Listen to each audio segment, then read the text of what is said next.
consciousness of one in that species. Consciology, The Science of Consciousness, by Charles F. Liddell. Revelation for a New Millennium.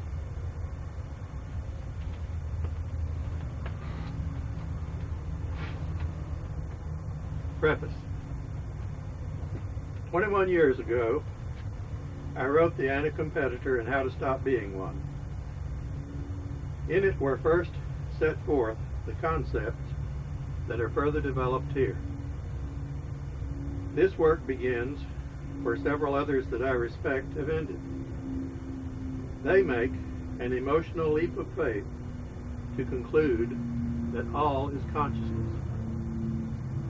This effort begins with that conclusion, but affirms reason as the only legitimate means to that end. It identifies paths that lead to a greater awareness of consciousness and addictive behaviors that complicate the journey. It is a pursuit in search of your destiny. Chapter 1, Consciology in One Lesson. In the beginning, consciousness.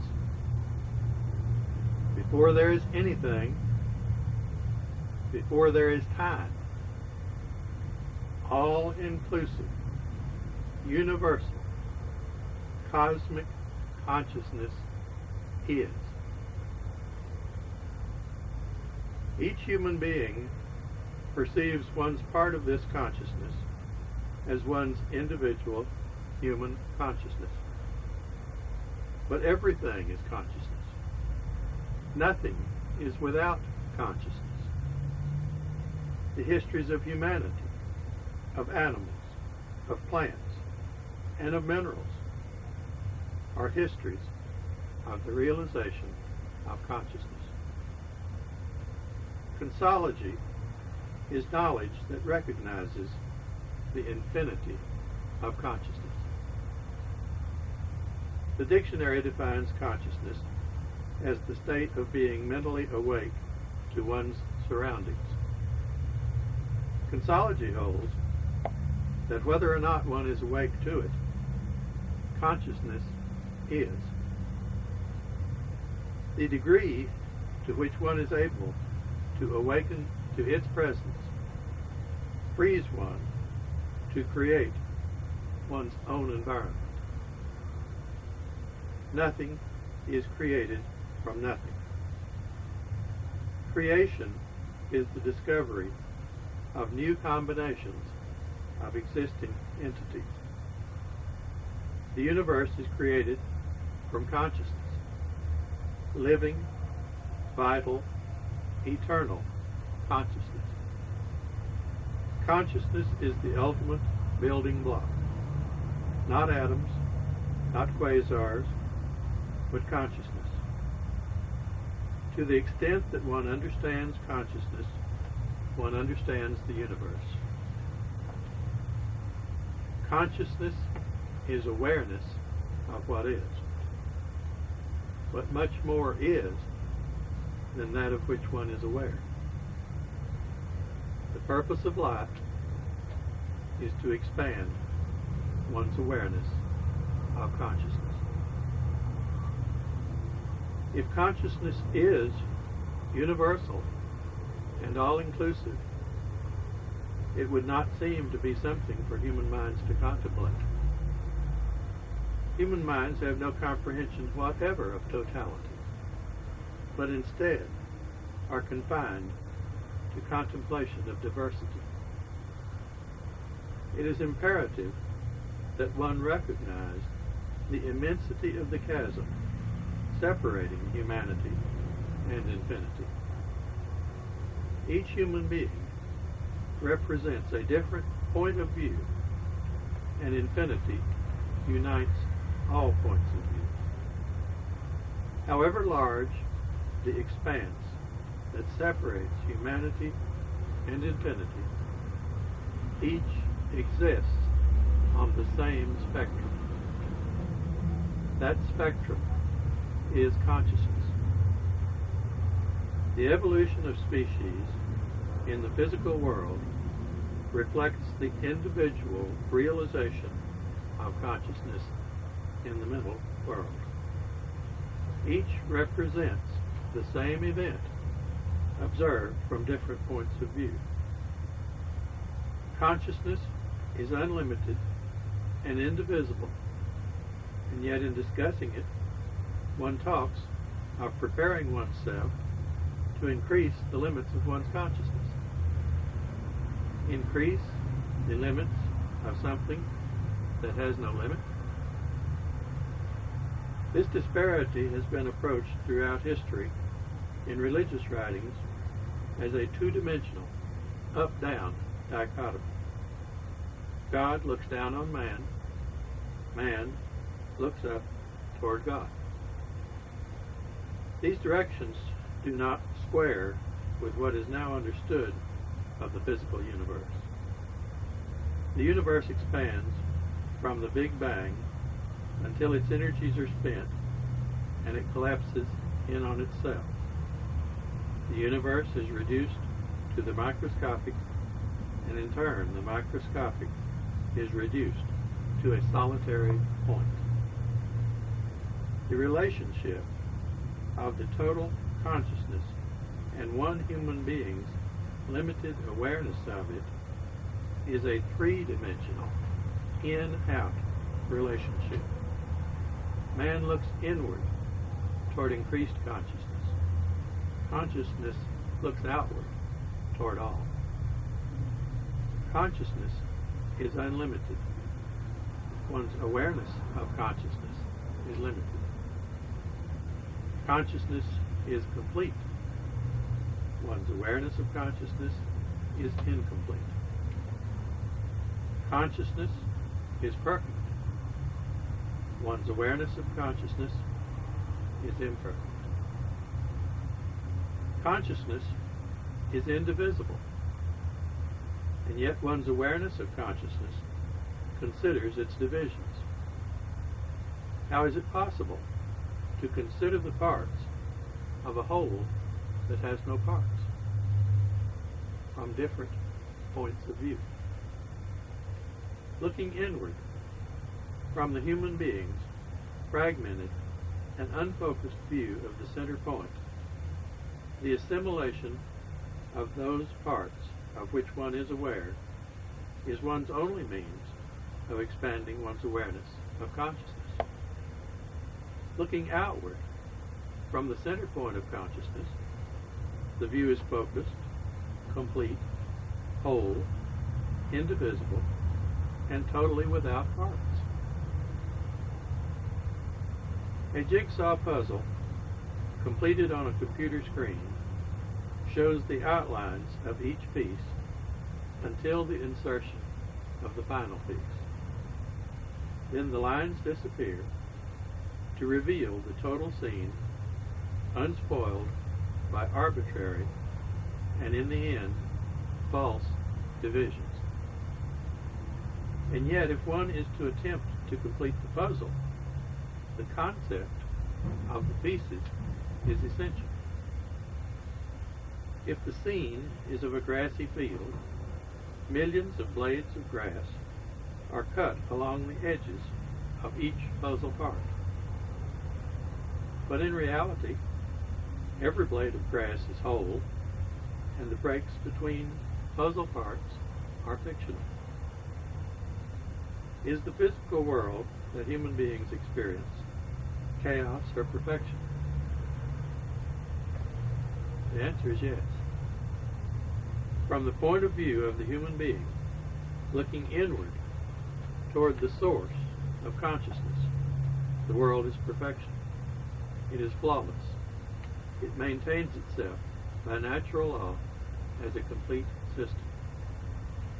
From the point of view of the human being, looking outward, away from the source of consciousness, the world is chaos. The human mind is one's tool for dealing with chaos. It functions of the human mind are reason and emotion. Reason is best utilized for moment-to-moment decisions. Emotion is best utilized for considering long-range goals. Reason considers the smallest units and combines them into groups with similar units. If the organizational groups are consistent with reality, chaos is decreased. If the organizational groups are inconsistent with reality, chaos is multiplied. Emotion gives indicators on a world map. Reason gives indicators on a city map. A city map is of little value in the wrong city. The right city map does not help one to locate that city from outside its borders. Each map has value when used appropriately. Emotion wants to bring order to the world of chaos.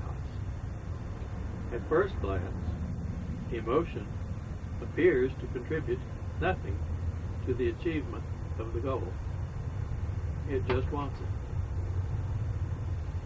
It is reason that provides the means for solving the problem.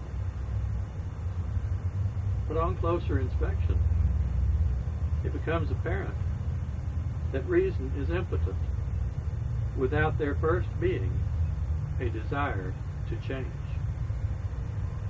Emotion provides the desire and the passion that are required to overcome the natural inertia. Reason does nothing until emotion provides the primal urge. If reason is patient with the painstaking details necessary to verify the accuracy of its conclusions, emotion is impatient with immediate conclusions based only on feelings. This is not to disparage emotions, but emotions can be like hitting the sum button on the calculator and acting on the total provided without being certain of just exactly what figures were added to reach that conclusion. The sum is the accurate total of the figures considered. But where do these figures come from? Reason evaluates whatever data can be accumulated from the recesses of one's own mind. Not so emotions. Emotions are not bounded by one's own feelings, but include instinct and intuition. On the timeline of consciousness, one's own subjective feelings represent now. Instinct represents one's link with the evolutionary past.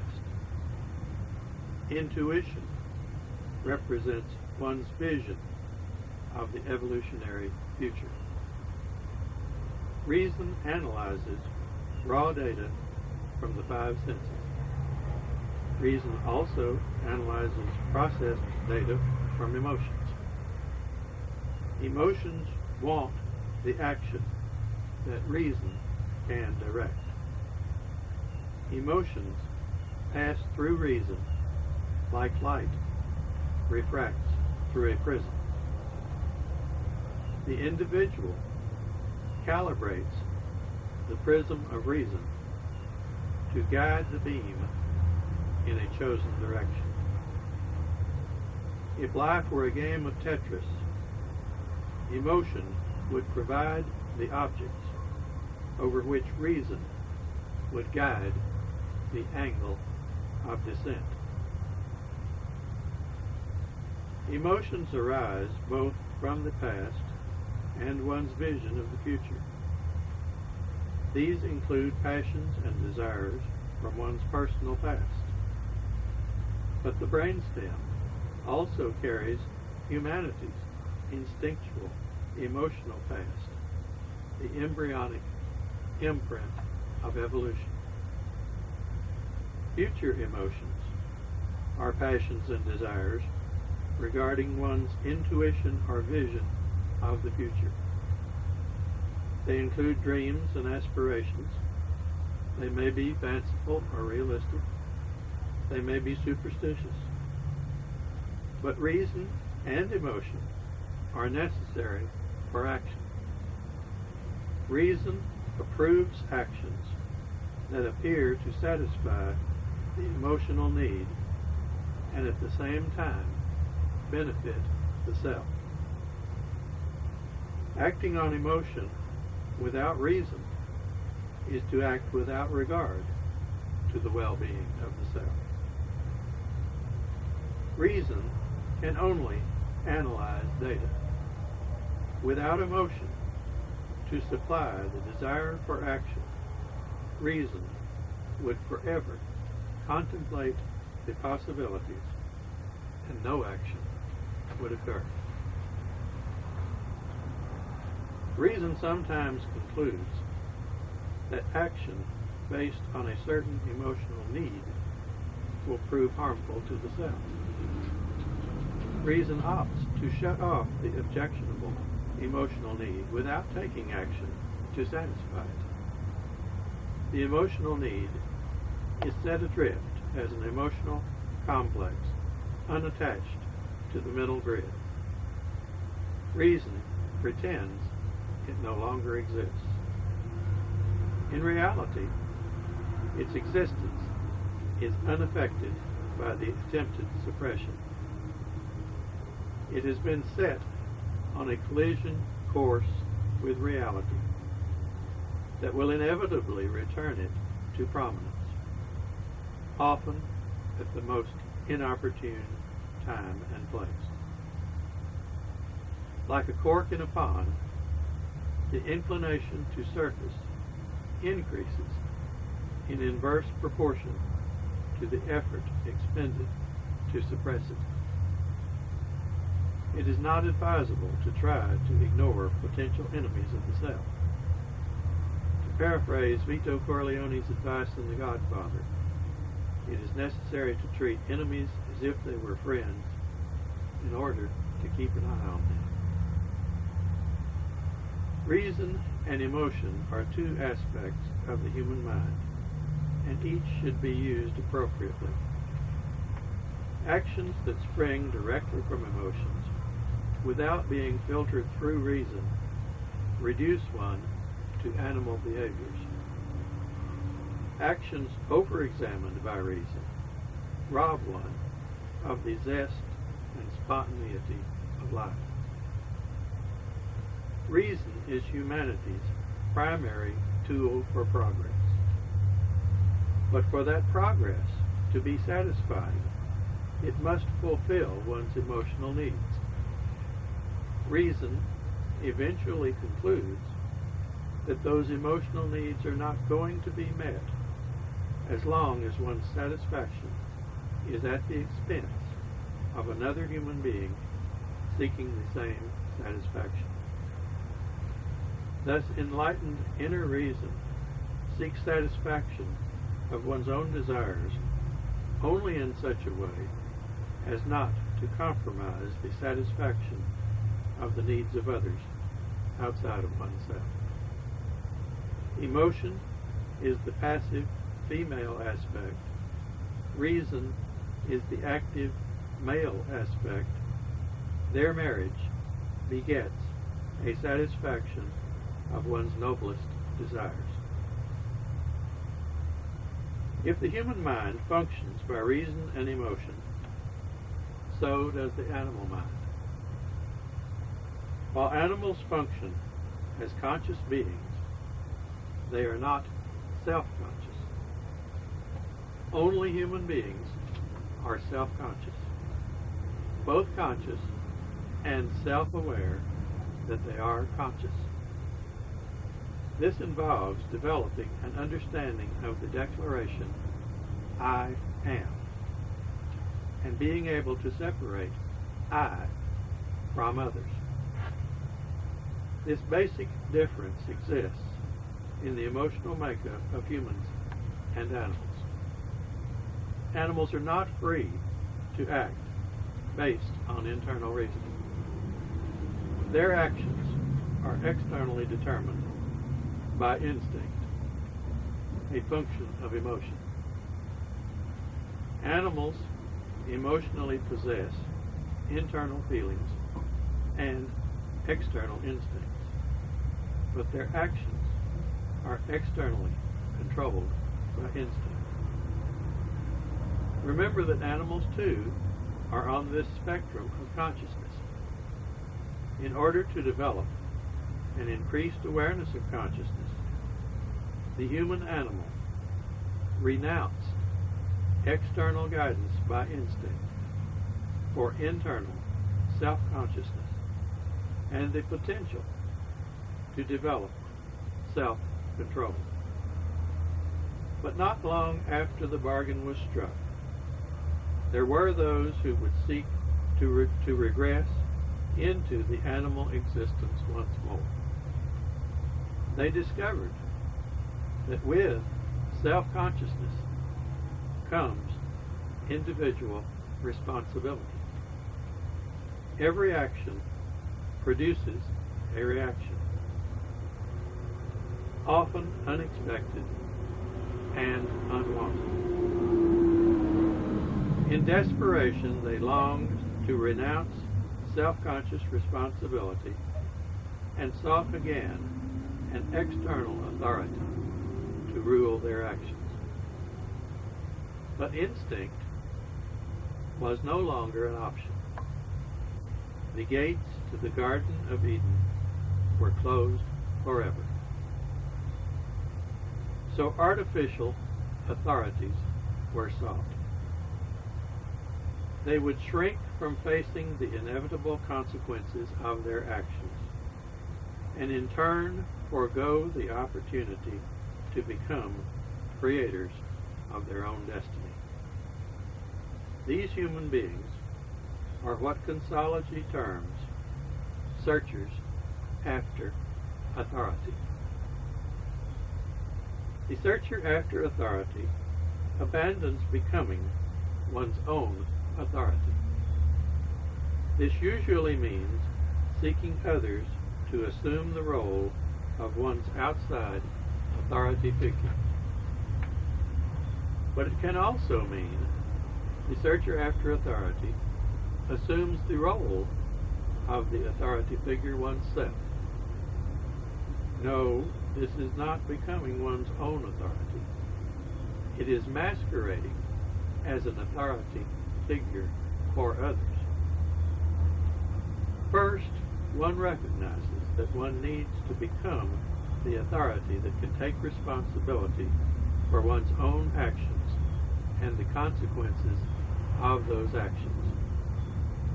Second, after this realization, one rejects this reality and conspires to modify it to conform to one's own desires.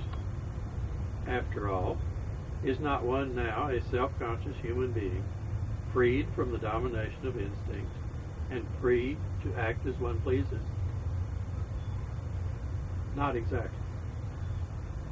This freedom involves freedom to choose reality with the accompanying beneficial consequences, and freedom to choose unreality with its accompanying disastrous consequences.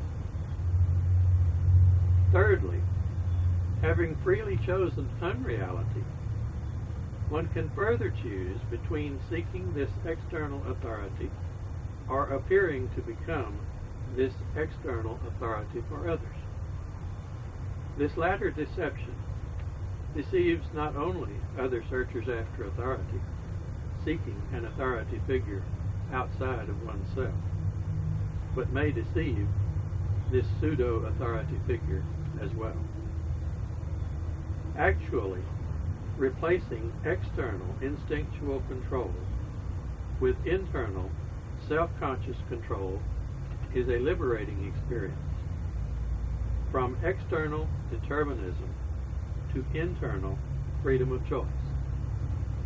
As limited, incomplete, and imperfect creatures, developing an increasing awareness of consciousness, one can self-consciously choose between actions available to human beings. Unfortunately, three groups can assume the power to obstruct one's freedom to choose. They are religions, governments, and gangs. Religions and governments have the sanction of the searchers after authority because these groups embody their hopes for a successful conclusion to their search. As stated previously, if reason resembles organizational groups that are inconsistent with reality, chaos is multiplied instead of decreased. This group of humanity, who longs to curse its humanity and return to a more animal existence ruled by external authority, has created these oppressors of individual freedom. Since it is a fact that one's authority for one's actions is within one's own self, the search for this authority, external to oneself, results in a giant detour on the road to increasing one's awareness of consciousness. Religion means organized religions, whether Christianity, Hinduism, Scientology, whatever. Government means organized political governments, whether republic, people's republic, autocracy, or democracy. Gang means organized gangs, whether mafia, Cosa Nostra, or corrupt unions. It is not always possible to separate these three groups. A political government may be an organized religion, or it may be nothing more than a dictator operating a gang. Political governments throughout history have combined in every imaginable combination to share power between religions and political governments. During the Middle Ages, political governments lost most of their power, and religious rule became the dominant oppressor of individual freedom. Regardless of the relationship, each is headed by an authority figure whose power is increased in proportion to the number of searchers after authority who sanction its existence and surrender their individual freedoms to it. The searcher after authority runs counter to humanity's and all's reason for being, increasing awareness of consciousness. Nevertheless, the searcher after authority's intention is to increase awareness of consciousness. How can this be? One might respond that it is quite literally as clear as the nose on one's face. Doesn't this searcher after authority appear to be human as opposed to animal? Then there was a time when in the evolution of the awareness of consciousness, the animal consciousness evolved into human self-consciousness. Internal self-consciousness was consciously chosen to replace external instinct as the means for increasing one's awareness of consciousness. Because that choice squared with what is, the animal evolved to the human being. Generally, only human beings are individuals. Only human beings are capable of acting independently. Animals act by instinct. Such actions cannot generally be considered as independent actions. And yet, both human beings and animals are part of consciousness. Animals are conscious, though not self-conscious. But because animals are conscious and a part of consciousness, they are capable, in rare instances, of actions that advance the evolution of their species. These instances are, of course, extremely rare and occur only under crisis conditions. Nevertheless, the blinding flash of the revelation of consciousness can occur in any manifestation of consciousness, whether human beings or animals or plants or even minerals. The intention of the human searcher after authority is to increase one's awareness of consciousness. That intention is sound. The object of the search is in error. There is no external authority, only an internal self with the potential to become the sought-after authority. But the intention of the mistaken searcher after authority remains valid, even though the present object of that search is false. This distinction is important. A close inspection of the passionate desperation with which the searcher after authority seeks to prove the impossible to be possible often reveals a creature that appears more beast than human. The wish to banish this apparent creature to some netherland represents an emotional excess that cannot be validated by reason. Again, all is consciousness, and the purpose of life is to expand one's awareness of consciousness.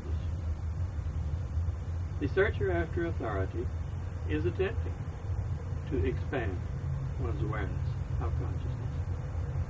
The means chosen are in error. It is easy to make the emotional mistake of equating error with evil. But when what appears to be evil is sifted through the veil of reason, passion is filtered out and nothing remains but error. Few searchers after authority decide that a gang leader satisfies their search after authority. These masters of the use of terrorism inspire respect in none but those who have abandoned reason and function almost entirely through emotions and their passionate natures. Even though instinct no longer determines their actions, it is still possible for some to relate to their instinctual past and to appear to unleash these forces into a human society. This selling of one's soul to the devil has been chronicled in many a fascinating tale, from the biblical Adam and Eve to Dr. Faustus to the devil and Daniel Webster, to name a few. Whether serpent or Mephistopheles or the devil, the embodiment of evil appears to be a power worthy of one's concern. But if all is consciousness, as Consciology declares, from where does this power of evil originate? If in the beginning is consciousness, and nothing is without consciousness, then the choices for a solution to this puzzle appear quite limited. Can consciousness be this devil? Well, as has already been stated, consciousness is a rather large entity to consider. Human beings use the reasoning function to promote understanding. But reason is incapable of considering totality, being limited to a consideration of parts. Thus, one is reduced to questioning what part of consciousness takes on the appearance of the devil.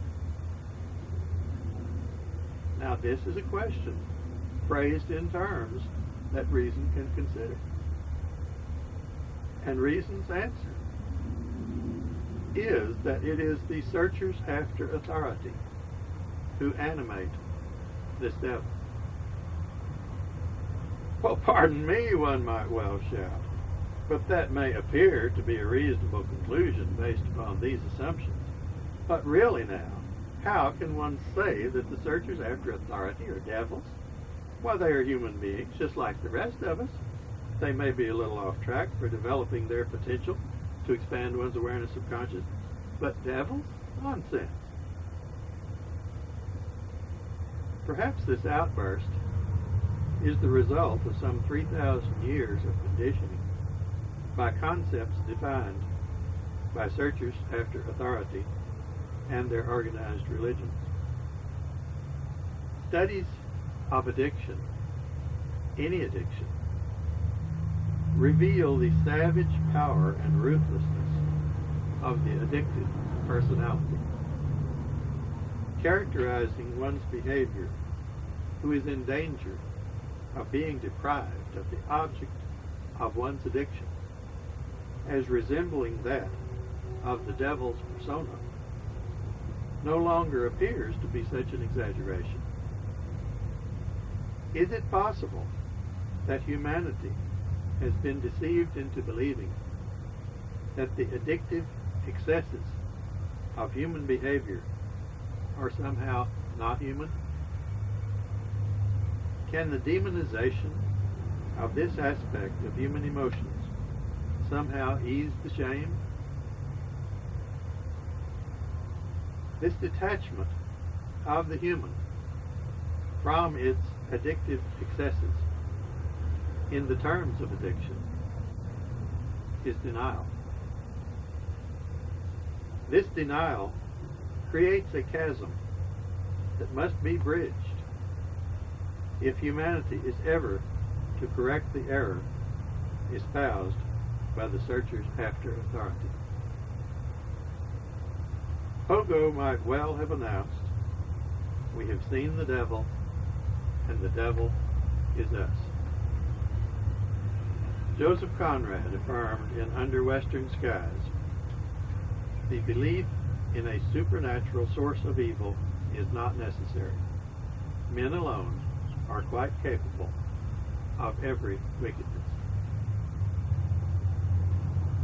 For what purpose would this external demonization be encouraged by the searchers after authority? Because it supports their contention. Though the object of their quest is to confirm the existence of an external authority for good, any external authority, good or bad, helps to legitimize their quest.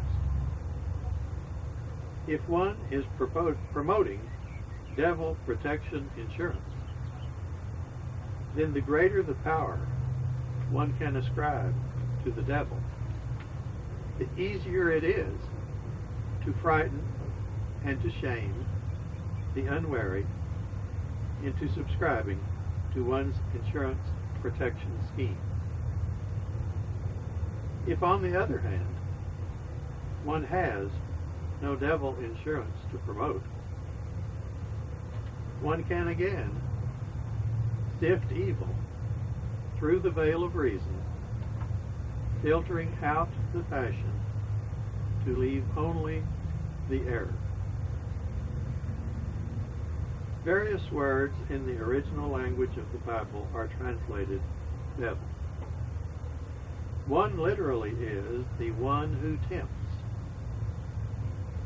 The concept of a devil is foreign to Consciology. But Consciology has no problem with this concept of the one who tempts.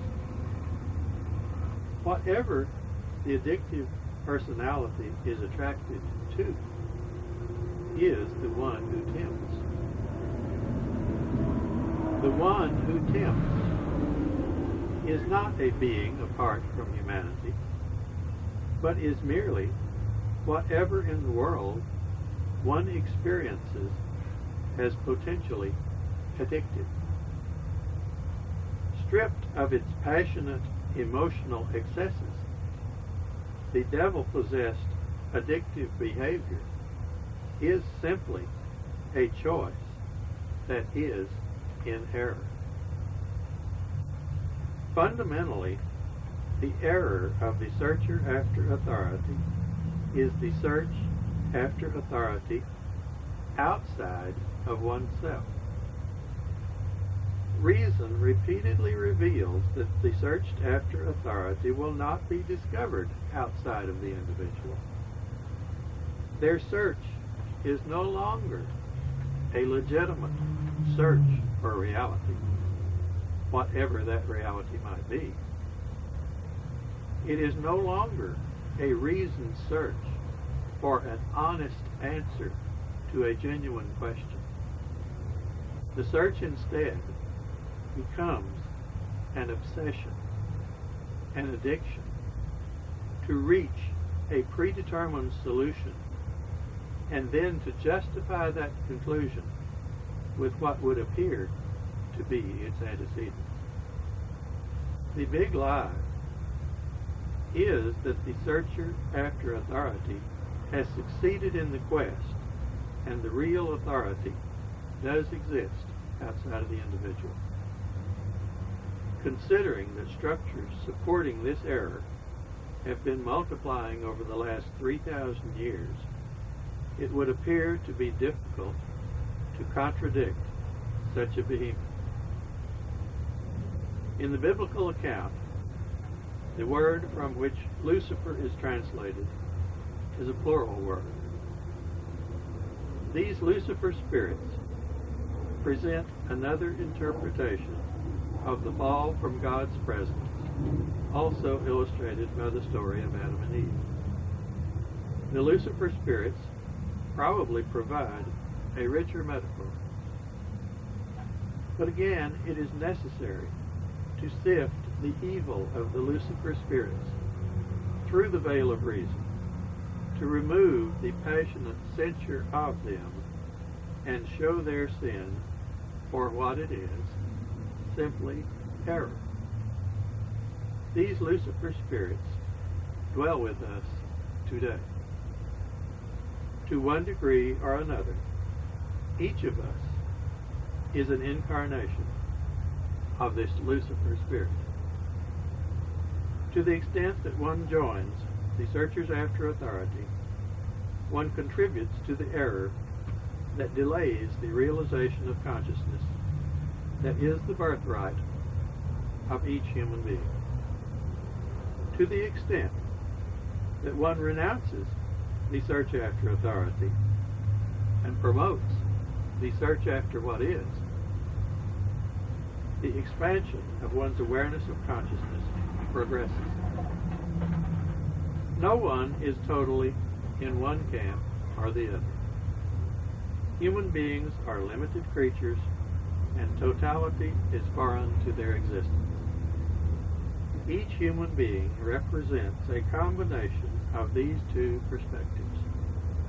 To one degree or another, each human being suffers from the addiction of searching after authority. The tendency to repeat the search after authority is the curse of trading the Eden of the certainty of being driven by animal instincts for the pride and uncertainty of discovering what is. The presentation of such a quest in disparaging terms means only that the teller of the tale is primarily a searcher after authority. To one who has betrayed the search after what is and settled for what appears to be, those who persevere in the search after what is appear to be guilty of the sin of pride.